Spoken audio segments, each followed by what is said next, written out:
Aloha, guys. All right, we're gonna do a quick review, but make sure we're in tune. High G, C, E, and an A. See how I just used my thumb to do that? The only time right now that I'll be using my thumb with you is when we're explaining a note, just to hear it individually. Other than that, I'll be using my first finger to play these notes. Generally by picking, sometimes by strumming with the back of my fingernail with all the fingers. You should be using the back of your fingernails for all the raking systems you're doing, rather than pulling your whole hand together, focusing on putting them all down at the same time. It should be a fluid motion. The fulcrum of which I was talking about comes like this. See how there's a straight line from my elbow all the way to the tip of my finger? When I do this, that degree is about from here to here, but I never want to play that much. I never want to bring my arm back. I just want to keep it right here and keep it nice and steady.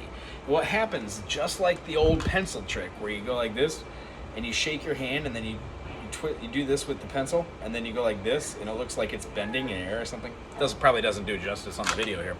However, when you do that with your hand, you're still getting this, except your wrist now is doing this motion. That's where most of our rhythm is derived from. So when you do your A major, F major, and your C7, A major, first finger on the C sharp, second finger on the A, these two strings, the A string and the E string, are played open. With the other two gives it A major.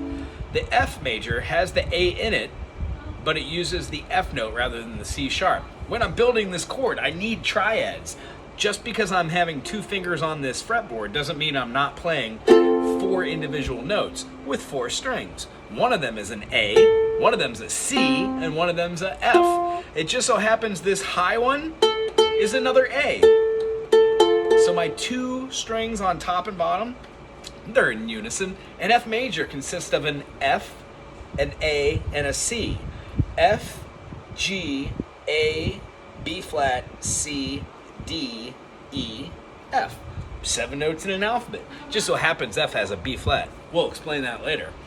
Get rid of our 2 and our 4. We have our 1, 3, and 5. That becomes our triad of F, A, and C. When I put my finger here on the E string, it becomes a F, not an E sharp.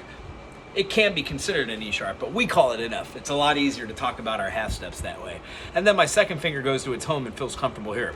You'll notice that a lot of the notes that we're going to be playing, like a D minor, B diminished, or a G7, F major, they have this F note in there. You're going to get very comfortable with putting your first finger on here. And you'll notice whilst doing your spider exercises that when you get to that third string, the E, your finger naturally feels right there. What I am noticing is there's a tendency to want to move our fingers around. What happens is we get lost in that. If we keep our first finger with the first fret, our second finger with the second fret, third finger with the third fret, and fourth finger with the fourth fret, 99.9% of the time, we have chords that are shaped out of using our index finger, our number one finger, in one of the positions that feels comfortable, like a G major. Our first finger wouldn't be a D because our second finger would make the D. However, in a lot of cases, the easiest way to play a G and move to an F is like this, rather than putting all of our fingers up here and pulling back to the F. Long story short, you cut out a little bit of time and it's easier through the transition of these. What we're doing is setting you up with a great footing with the right proper technique. This technique will end up letting you learn way more than you thought was ever really possible. So this week, I'm gonna play the spider exercises and I'm gonna be playing the lesson 2 using the A, the F, and the C sharp A, F, and then our new chord of the day. First finger, first fret, only on that B flat. So we have a C, B, B flat in combination with the E, C, and G gives us a C dominant 7, or we just like to call it C7, all right? Here's what our rhythm exercise will look like. We're gonna be having our hand as a fulcrum, doing the rhythm, and it's over exaggerated. I don't want you to tap the instrument. I want you to let your hand go completely from one point to another. See how mine is staying here, and all I do for my 1 is put my hand out. 2, 3, 4, 1, 2, 3, 4, 1, 2. So what I want you to do is play your A major and get the A, 2, 3, 4, F, 2, 3, 4, C7, 2, 3, 4, back to the A, 2, 3, on down to the F, 2, 3, to the C7, 2, 3, back to the A, A, F, boom,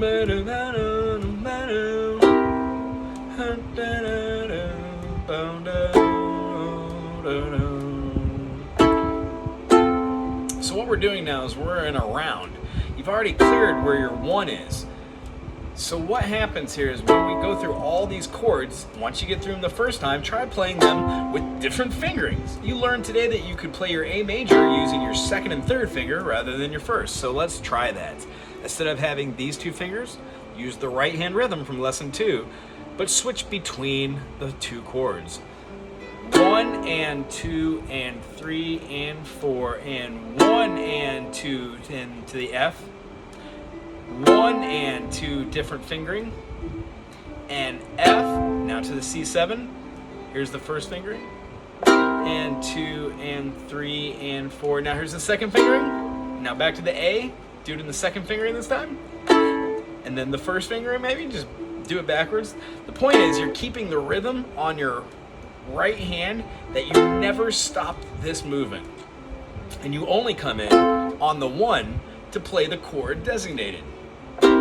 2, 3, 4, 1, 2, 3, 4, A, 2, 3, 4, A with a different fingering, 3, 4, F, first fingering, F, second fingering, C7,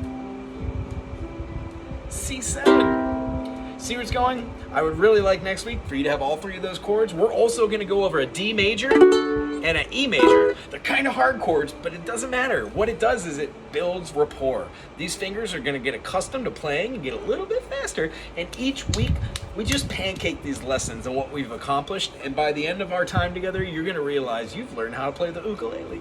You're doing a wonderful job. Keep at the pace. Remember at the first spider exercises to keep these fingers on the fretboard and to not use your thumb. Try using your first finger, your pointer finger. Keep the right hand fingers on the fretboard. Don't play a note and then another and keep all of your fingers off. That just leads to having your fingers hanging out way in space when they should be right here hanging out with the other fingers. All right? It was wonderful seeing you. After we get next week's chords, we're gonna start playing songs together. I've always loved seeing you. Well, I will see you next week. Aloha.